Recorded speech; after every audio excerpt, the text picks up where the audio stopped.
enjoy.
Wah, halo semuanya. Wah, lama nggak ketemu nih. Semoga aja sehat-sehat aja ya.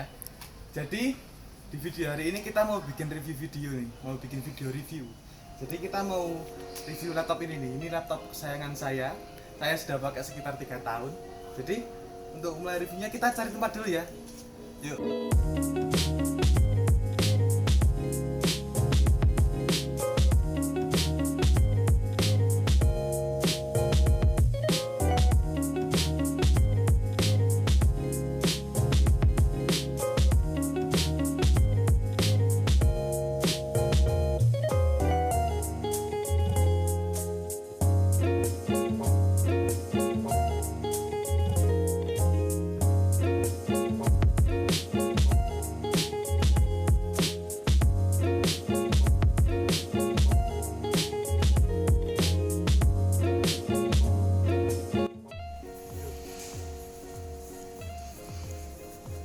Yuk, duduk dulu guys.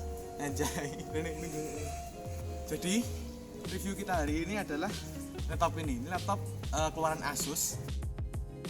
Yang biasanya ini pakai buat gamer nih. Ini laptop gaming. Nah, biasanya kan kalau kita dengar Asus laptop gaming pasti kan kebayang ROG kan ya. Nah, tapi uniknya laptop ini tuh speknya hampir sama. Tapi harganya di bawah ROG. Di bawah Republic of Gamers ya. Jadi biasanya ROG mungkin harga 16 sampai 24 juta ya kan. Ini harga cuman dari 8 sampai 16 juta. Ini yang saya beli ini yang 12 juta. Ini sudah lumayan banget ya buat main game yang agak berat. Walaupun yang terlalu berat masih kekurangan FPS-nya, masih tidak nyampe ya FPS-nya ya. Jadi ini kita ngomongin speknya dulu ya. Bentar. Saya buka dulu bentar. Jadi ini wah, di password cok. Jadi ini harganya saya cek di toko Oranye ya. Toko Oranye, tahulah toko Oranye. Jadi di sini terdapat speknya dari laptop ini ya. Ini Asus TUF 505 FX GD.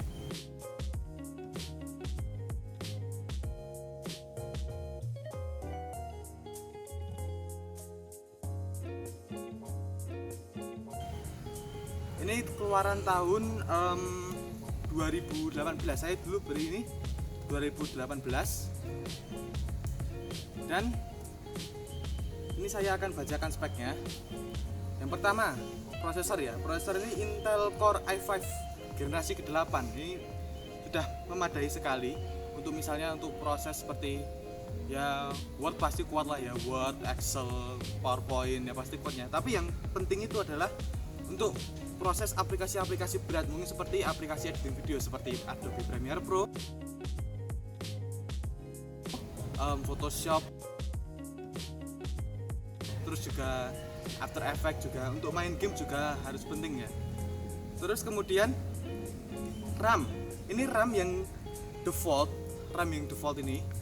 ini terdiri dari satu slot RAM 8 GB DDR4. Karena DDR4 ini RAM-nya termasuk cepat, jadi untuk main game bakal lebih mengungguli RAM DDR3. Walaupun RAM ini sudah 8 GB, tapi menurut saya untuk aplikasi software editing video seperti Adobe Premiere Pro dan After Effects itu membutuhkan upgrade RAM paling tidak sampai 16 GB karena aplikasi-aplikasi tersebut itu memakan RAM yang cukup banyak. Jadi apabila kita melakukan editing video sambil mungkin membuka Discord atau Google, maka akan memakan RAM yang cukup banyak. Jadi menurut saya RAM untuk upgrade untuk RAM ini juga worth it. Kemudian yang di default ini secara pabrikan terdiri dari harddisk 1 TB. Harddisk 1 TB ini sudah cukup sekali untuk kerja, untuk mungkin menyimpan video, terus juga mungkin menyimpan data-data aplikasi, data game. Ini sudah benar-benar cukup. Tapi saya juga merekomendasikan untuk upgrade ke SSD. SSD itu bisa membuat performa lebih kencang, terus juga tidak membebani harddisk supaya bekerja lebih efisien. Jadi bootingnya akan jadi lebih cepat, loadingnya akan jadi lebih cepat, akan memperingan kinerja aplikasi-aplikasi yang berat seperti Adobe Premiere Pro dan After Effects. Di sini juga sudah terdiri dengan VGA. VGA-nya di sini menggunakan Nvidia. Ini Nvidia GTX 1050 ya. Ini sudah masuk tinggi karena harga VGA sekarang mahal. Ini harga VGA yang seperti ini sudah cukup mahal sekarang. Ini memiliki VRAM sebanyak 4 GB. 4 GB ini juga sudah melebihi dari cukup untuk kinerja buat performa main game dan lain-lain. Dan juga untuk merender video, karena menggunakan VGA, render video akan menjadi lebih cepat, lebih ringan, tidak seberat dengan laptop yang tidak menggunakan video graphic adaptor. Di sini juga ada layarnya 15 inch ya, 15 inch 1920 x 1080 Full HD. Walaupun ini laptop gaming, namun hertz di layar tersebut masih menggunakan 60 Hz, tidak menggunakan 144. Walaupun tidak menggunakan 144, ini masih sangat cocok untuk digunakan untuk para gamers yang ingin membeli laptop tersebut. Laptop ini juga memiliki backlight keyboard, jadi keyboard yang menyala-menyala gitu ya, sangar RGB. Dan juga ada memiliki sistem-sistem lainnya seperti ada pengatur kipas, pengatur LED keyboard backlight, bisa diatur lewat keyboard. Jadi pengaturannya berbeda dengan laptop-laptop yang tidak memiliki seperti LED keyboard atau fan speed seperti. Di sini kita juga memiliki USB 3 port USB 2 3.0 dan USB biasa Type C 1 port ya.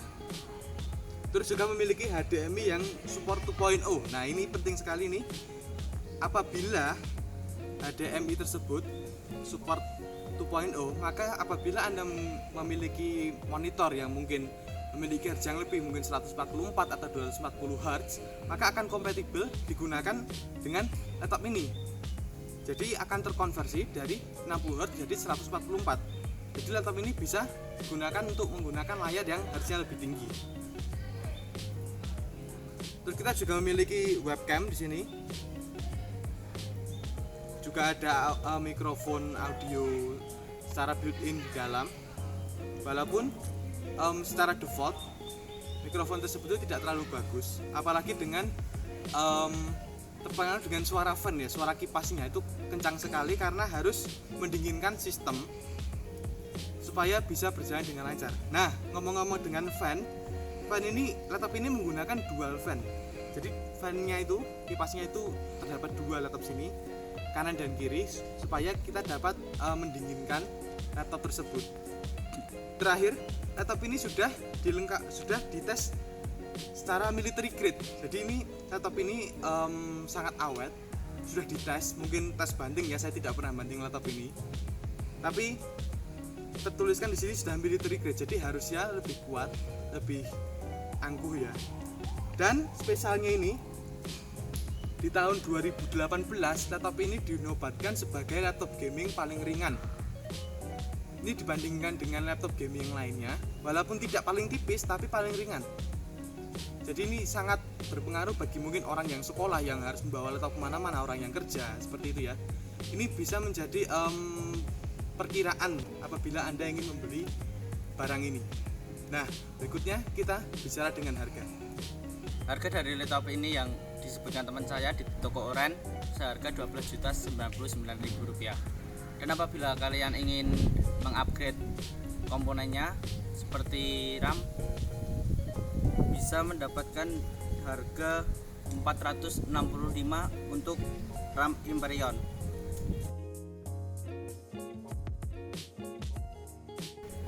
Ada lagi RAM Vigen dengan harga Rp518.000. Dan kemudian Anda dapat mengupgrade SSD Samsung dengan harga Rp975.000.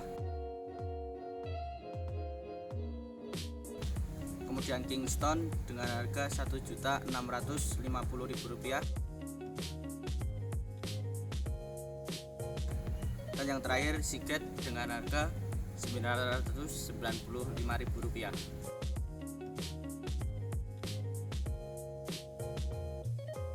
Laptop ini kita bakal coba main beberapa game nih. Nanti kita lihat FPS-nya berapa dengan grafik apa. Jadi kita coba ini.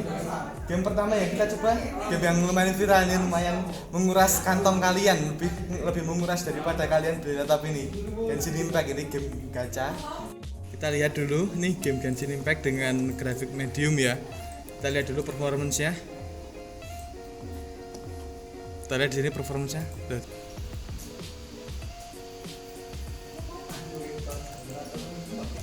Sedangkan apabila di luar kota menghasilkan FPS sebanyak 60, jadi sesuai dengan hertz monitornya. Gacha. Wangi.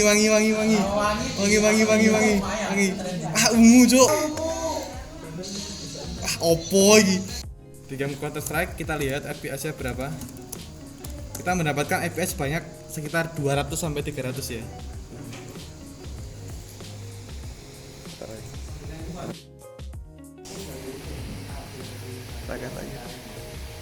Ini di praktis mendapatkan FPS sebanyak 193 ya.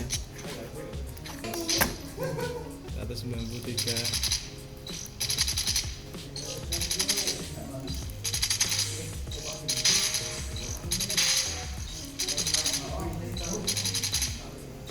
Langsung sama gitu. Terima kasih semuanya sudah menonton sampai akhir, dan apabila Anda mungkin tertarik, mungkin bisa Anda ke toko lokal, ke toko laptop lokal atau ke toko laptop luar kota yang mungkin lebih memadai ya.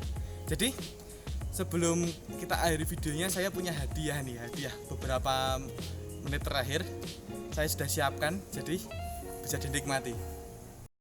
Please enjoy it.